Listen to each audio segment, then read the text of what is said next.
Welcome to Dominate Real Estate Podcast, the $1 Million Blueprint where luxury meets expertise in the world of high-end real estate.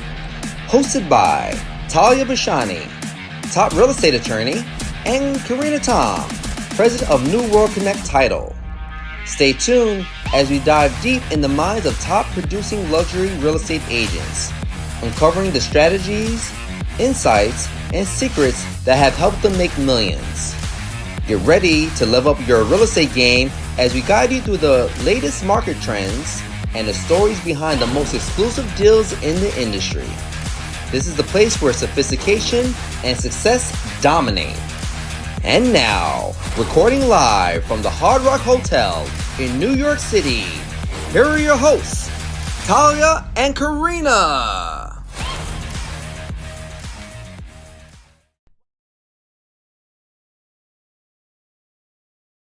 Welcome to Dominate Real Estate Podcast, the podcast where real estate's top performers spill the secrets of their success. Recording live from the Hard Rock Hotel in New York City, I'm Taliya Bashani. And I'm Carina Tom, and together we bring you the strategies, mindset, and moments that took the industry's most successful agents from open houses to powerhouse closings. Whether you're an aspiring agent, a seasoned pro, or just looking to level up your real estate game, you're in the right place. It's time to dominate real estate. Today we have Daniel Kent from the Noble Black team at Douglas Elliman. Welcome, Daniel, to the show. Welcome. Thank you so much. Thank you, Taliya and Carina, for having me and sharing your time with me here. Oh, well, it's an honor to be here with you, Daniel. I can only say the same. Thank you. Yes. Now, tell us about your journey in real estate. Tell us your story. So, my first job, when I was about 18 years old, I started working with a family friend who built rustic timber homes on the shores of near Lake Superior in northern Wisconsin. So it's always been near and dear. And looking back, I'd gone to college, post-grad, and I always looked back at that as being my favorite job. You'd kind of turn around, you'd see what you built in the course of a day, and these, for the area and for the market and at the time, were considered luxury properties for buyers from usually the Twin Cities, looking to purchase a vacation home in the lake country of northern Wisconsin. Okay. So I did this for a little over a year before pursuing college. And now, is this where you're originally from, Wisconsin? I moved to Wisconsin when I was 15 years old. I was originally born in Japan, in a small coastal town called Yokosuka. It's not small. It's an American naval base. But it's a smaller, sort of like lesser known coastal town south of Tokyo called Yokosuka. And grew up mostly in Southeast Asia, moving to Wisconsin at 15 years old. You speak Japanese? Not so much, unfortunately. I did study it briefly. Now I speak English and Italian fluently. That's another subject. Oh, wow. This is impressive. Very multifaceted. Wow. I love that, Daniel. Especially in a city like New York, where you're dealing with a lot of international clients and you need to have that certain finesse, to navigate real estate here. Absolutely. Yeah. So what made you move to New York and get started in the real estate business? Moving to New York City, and I would say growing up, it's not like I grew up and said, I always want to be an agent or, a luxury agent, anything like that. I probably didn't even know what a real estate agent was, if I can be perfectly honest. Moving to New York City, I moved here after living in Italy for 6 years.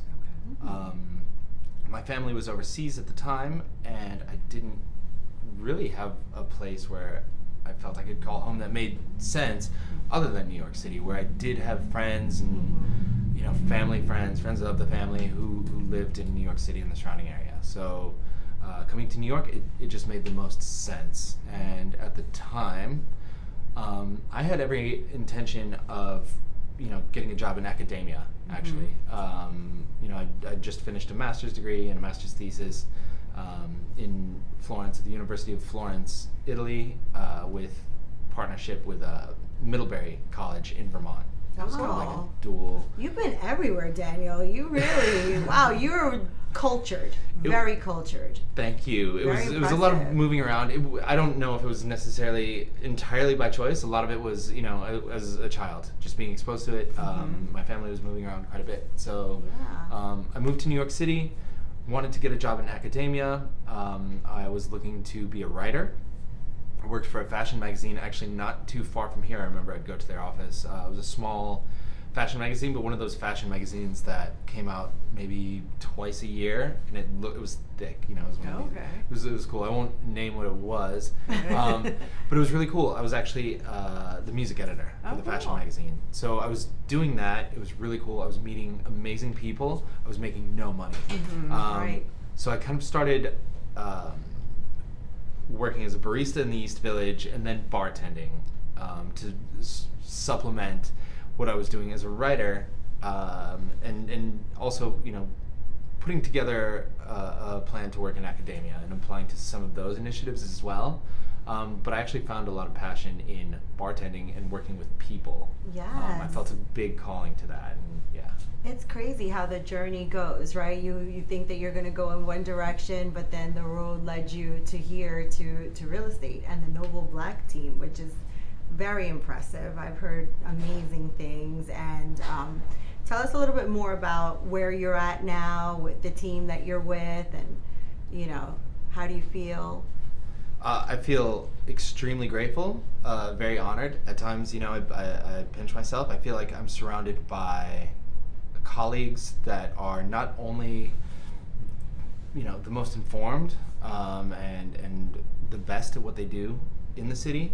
Joining Noble Black, we joined, our teams merged. So originally with the Twinster Davis team, very, illustrious team, heavily involved in new development at Douglas Elliman, and we merged with Noble Black as Twinster Davis separated. I followed Glenn Davis and to then merge with Noble Black's already existing team. Yeah.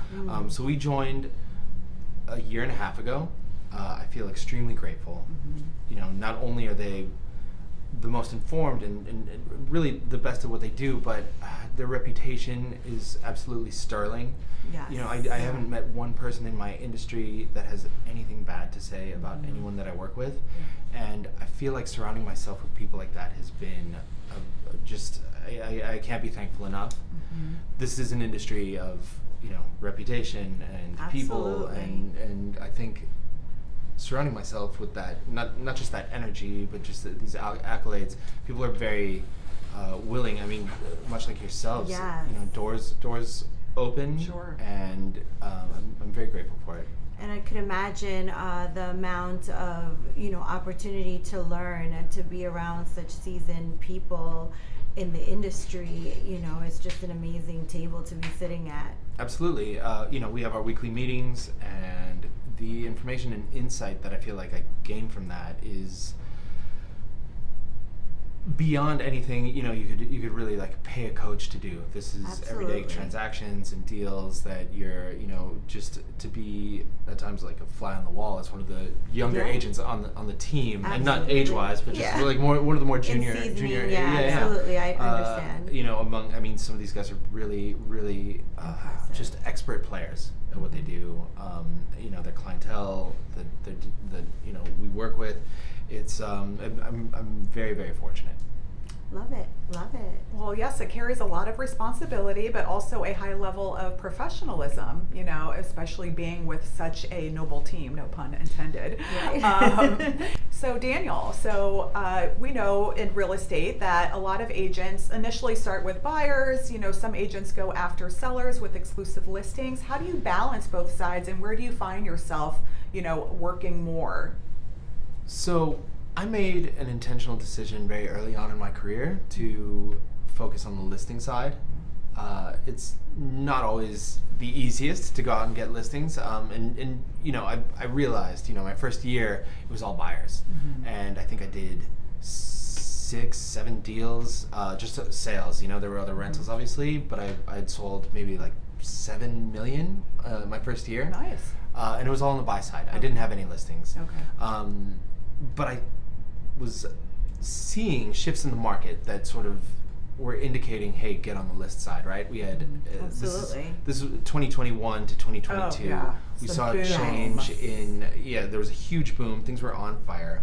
I would show up to an open house with 5 clients, Of right? course, 5 buyers, yeah. buyer Yeah, clients, 5 yeah. and like a war of attrition, right? Oh Where my you gosh. just kind of keep throwing Yeah. soldiers at the war to, I was like, I'm gonna win this deal, Yeah. Right. one way or another, which is a horrible way to actually say it. It wasn't my intention. It was just, clients were calling me and Yeah. saying, hey, we want you to represent me in doing this. Amazing. It was actually very difficult. We can talk more about that. That taught me a lot about representing clientele. Well, tell us about those Discretion. challenges and how you overcame those challenges.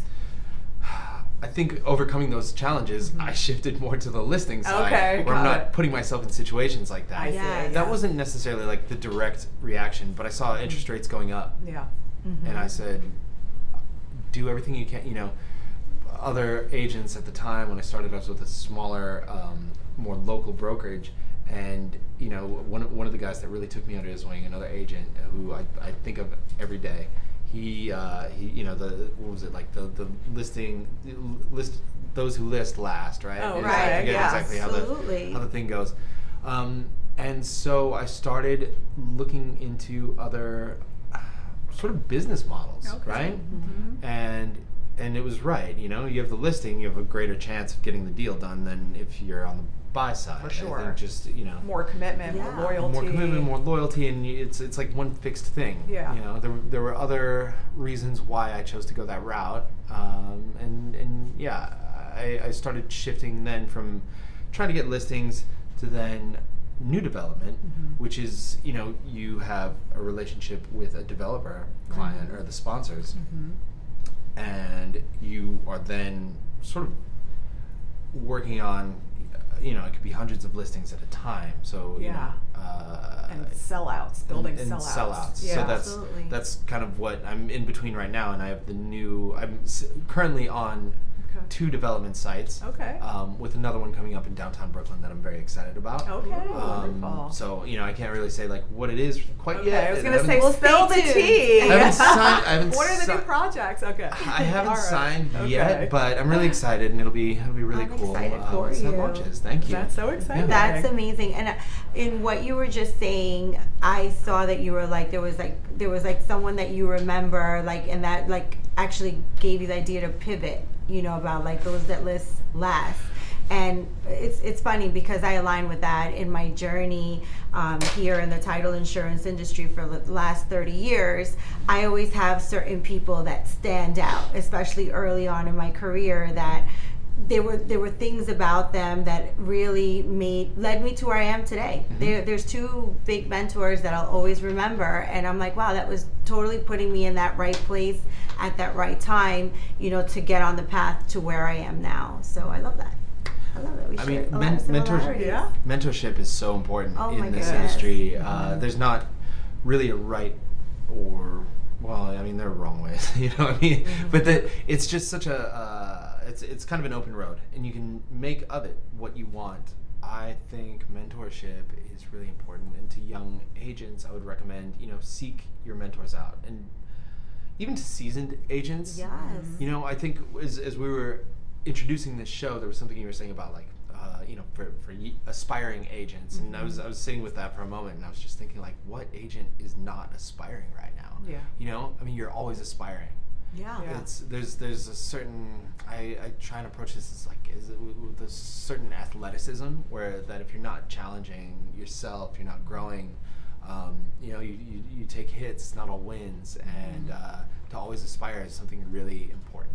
Absolutely. Absolutely. Couldn't agree more. Thank you so Right? much. Yeah. You can't do that without a mentor, I don't think. Yeah. I mean, Taliya's you can, a but mentor herself. Oh, thank you. Yeah, she's definitely mentored agents. I feel like both of as you have well. very Yeah. big mentor energy. Oh, That's why we're here yeah. on the podcast Absolutely. today. Yeah, She's we very both of us. impressive. Yes, both of us are very whole goal, I think, with our respective businesses is really to support agents and add to agents' success by giving them tools and resources and strategies to, increase their sales and just become better and evolve, with time.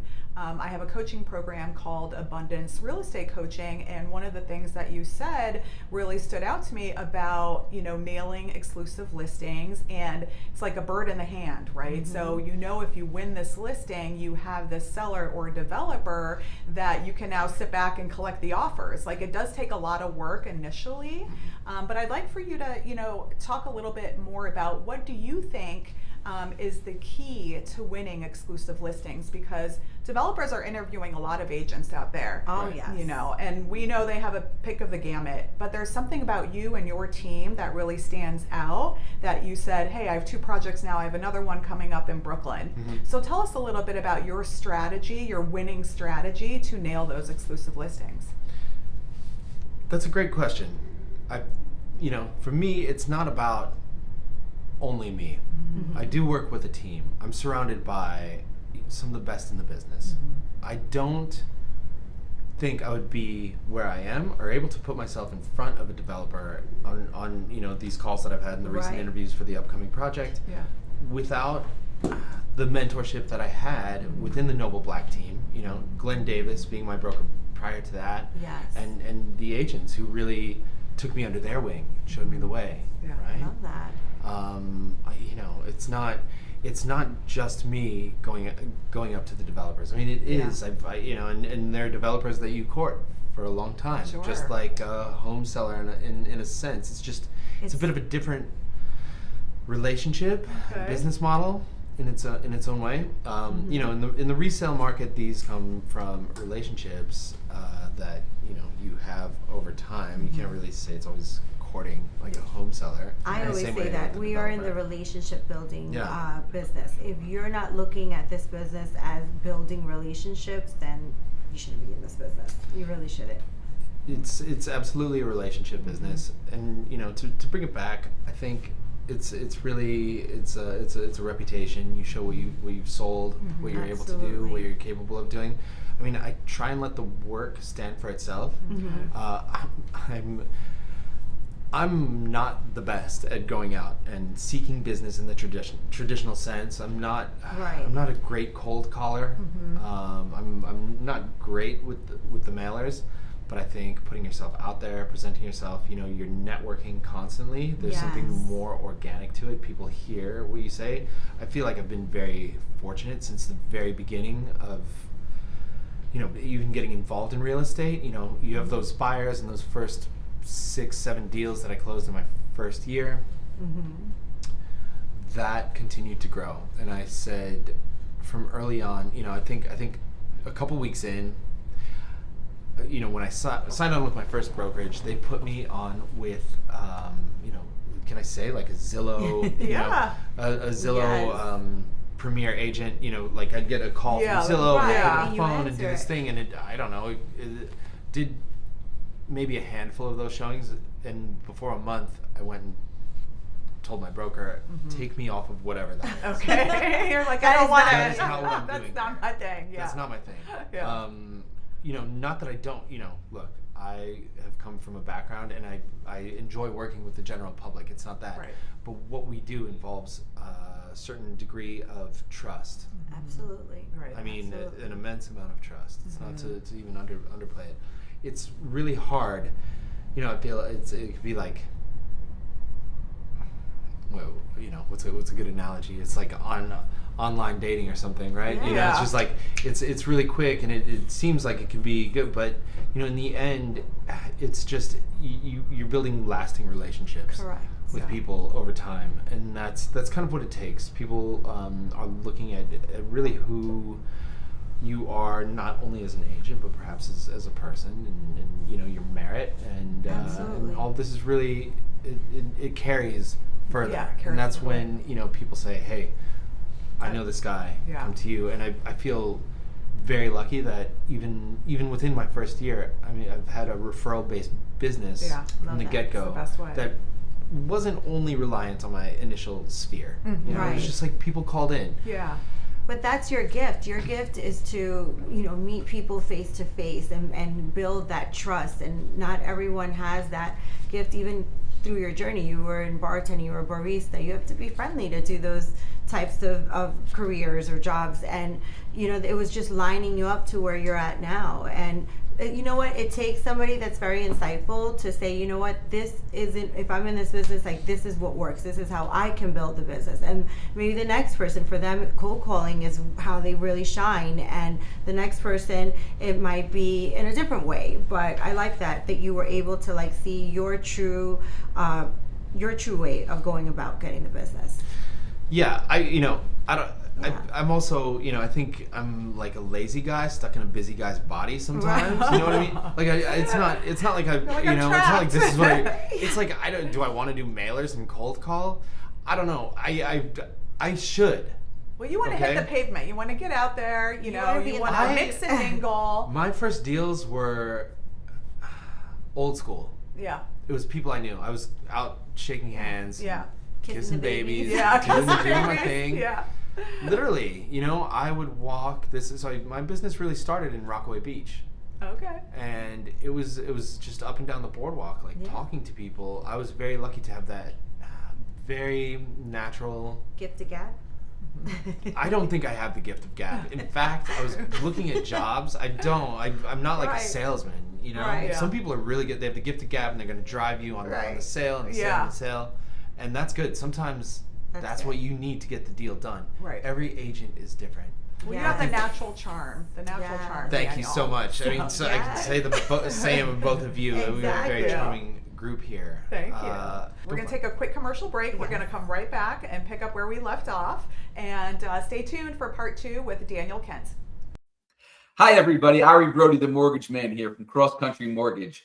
So my pet peeve in the mortgage industry is it's the largest purchase of everybody's lives, and it's frequently the most stressful. So my sole objective and my sole job is to provide super high level of service. Me and my team go out of our way to sit there and make sure this process is as easy and as smooth as we can possibly make it, to take away as much of the stress as we possibly can. My job, my goal is to create raving fans. And my sole objective is to sit there and provide you with such a high level of service, you're going to walk away saying, wow, Ari and his team were freaking awesome. And therefore, you're going to refer me everybody you know, because my business is 100% referral based. We have a lot of programs. We have a lot of products. We have a lot of different ways that we can sit there and take care of you. If you have questions, concerns, anything you'd like to know, don't hesitate to reach out. I'm happy to be a resource and help out any way I can. Thank you so much. Have a great day. Take care. Welcome back to part 2 of Dominate Real Estate Podcast. We have Daniel Kent from the Noble Black team at Douglas Elliman. Thanks again for being here, Daniel. We've loved your story thus far. Yes, Thank you again. It's been such a pleasure talking with you ladies. Awesome. Well, you make it fun for us. Absolutely. So thank you. Thank you. I can't take all the credit there. Oh my goodness. It's all Carina. Yeah. No. So Daniel, tell us, what was the biggest game changer of your career? The biggest game changer was probably joining my current brokerage, Douglas Elliman. Okay. I will say that that changed the entire trajectory of where I was going, and I didn't always have some plan getting started in this. Mm-hmm. I signed up to get my license at I think it was 2020 Right. during the pandemic. There were a lot of things, I think I wanted to sign up earlier, but then I found myself at the time, we had it's free time during the pandemic, and I wanted to pivot. So I was with a smaller brokerage prior, and I just said, if I want to reach my full potential, I have to start speaking with brokerages that offer. What would you say was your most memorable closing or deal that you've been on? My most memorable deal, for many reasons, was my first deal that I ever closed. It's always that first one. The first one, first cut's the deepest. Exactly. That one really stays with me. It taught me the most. Tell us about it. It taught me the most. It was not my listing. Mm-hmm. It was a listing that had come up in my general neighborhood, and I remember showing up to that open house with 5 clients. The listing agent was like, who is this guy, right? And I'd never done a deal before. I hadn't put anything in contract, appraisal, like what, I was learning things as I go on that deal. Right. I didn't know that, there's a certain order of succession. There's so much learning to do, especially in the beginning. Yeah, there's no playbook. You don't really there's no, how to. There's no instruction manual that comes with. Even if they gave you an license. instruction manual, it's still there's nothing like life experience, right? The actual just getting in there and Definitely not. Yeah, I mean, sink or swim. You're showing it's sink or swim. I felt, as we were saying before in the first half of the podcast, I said I'm going to win this deal, by just throwing clients at it, right? Yeah. It's a horrible way of putting See it. what sticks. But when I was in that position, I was like, well, my odds of getting this deal as an agent are good. As any young agent starting, you want to get the deal, but what followed with that was actually a really complicated bidding war between my own clients. Yeah, I'm sure. With outside clients also vying for this went into a full-blown 2021, May of 2021 bidding war. Where things were- bidding wars. It was, it was a bloodletting. Yeah. And it was really challenging to be the solo agent. Sort of like, and I let it's them all like- know. I fully disclosed, hey, look, I'm bringing other clients to this open house. Yeah. Is that okay with you? Okay. Yes. Right. They said, yeah, we still want you to represent us. Okay. Yeah. Okay. And it was, for better and for worse, I gained a lot from that experience. I don't know where what you'd like for me to elaborate on. So no, for me it's just listening to what you're saying, and it's, to me, I feel like you were meant to be here, right? And it was like the challenges that you were put just coming right out of the gate is just giving you that seasoning. I always tell other agents, be grateful when you're going through these hard deals, because that's how you learn. If you get all easy deals, everything goes smoothly, you're really you're not ready for a complicated deal. And then are you really even seasoned? Right. Because you're just like, everyone's saying yes to everything. The closing went smoothly. There were no issues. I mean, there's no seasoning. There's there, no walk in the park in this real estate game. Exactly. I want to know who those agents are who are just coasting through, like, you you have to have a thick skin to do this. You Very do. thick skin. Yeah, it's like, well, no, you have to be selective too, because you have 5 friends / clients. You have to, determine who's going to be the strongest buyer. How do you choose and select which one of your clients is the best fit for this listing? So I feel like you were probably stuck a little bit because it's an emotional, personal decision and a professional decision, right? So, because at the end of the day, you also want the deal to close, and you also want to make sure that client is, a happy homeowner. So for you, it puts you in a very challenging, difficult position. But I think that's also where, your personal skills and your personality and, having that dedication and loyalty to all of your clients, shines out at the end. Right. I think you touched on a couple really important points, and I think I was trying to think of the word again. Yeah. But your word it's a fiduciary obligation Right. to your client, Right. And so maintaining that in the course of this bidding war, and you're talking to the listing agent who happened to be probably one of those best mentors that you never really ask for. In a That's way. cool. Okay. Wow. That's She great. was really lovely and like stern. Nice. She's not. Okay. She's not like. Yeah. We're not nice here. Yeah. But she was she's the giving agent on the you- other side of the table, Yeah. and she's like, "Look, I know you're green, bro, Okay. She's like, but I'm going to help you out but here. I'm gonna help you out." Yeah. Where I she like could that. and where she couldn't. She's like, Yeah. I've been in this a long time. Okay. So Get she in- kind get of in here. guided you. Yes. She did guide me. Uh-huh. Aw. She did. And with like a stern hand too, and she broke it down for me. Things got. But things got that's a real. blessing, because to have somebody in the industry that's on the other side to say, listen, I see you, I know you're starting out, and I've been in the business for a long time. Let me offer some guidance and obviously be stern, because she has her fiduciary duty. But at the end of the day, I mean, that's a godsend, right? To have somebody willing to show you Yeah. the ropes. I feel like, in general, you have to be thankful for the adversity. Yeah. This is not just in real estate. This is Absolutely. in life. Yeah. That is your teacher. You're not Life getting is this a from a teacher. playbook. Right. You can read what fiduciary duty is as you're studying for your exam Technical a million definition. times, but Yeah. until you're in a situation like this, it's like, what does that even mean? You put it to the right? test. You put it to the test. You're obligated to each of those clients Yes. individually to get them the deal and bring them to the Right. closing table And to and represent while, their best while interests. respecting the Yeah. other people's Right. interests. Right. And that was like having not even really represented one client Yeah. to a closing table. That's interesting. That Well, was good a for you. really You it had was a fire really in like fire. complicated scenario that Absolutely. I don't know really happens. It's like dating 5 often. people at the same time. Yeah.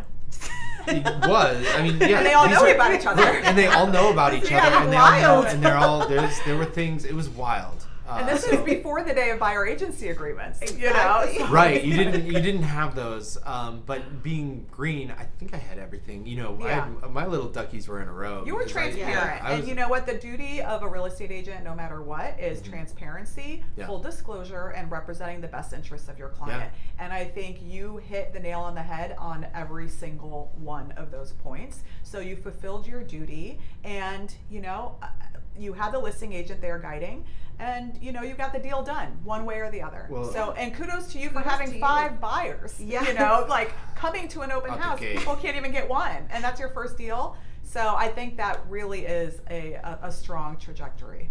I love it. that was the start of it. Yeah. And you know what? What the listing agent told me at the end of the deal, and this touches back to what you were saying earlier, as you were going on.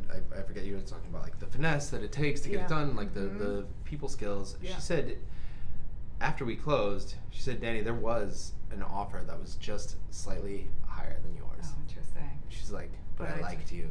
You see that? See that? She's like, I liked working with you. yeah, And that that's what it takes.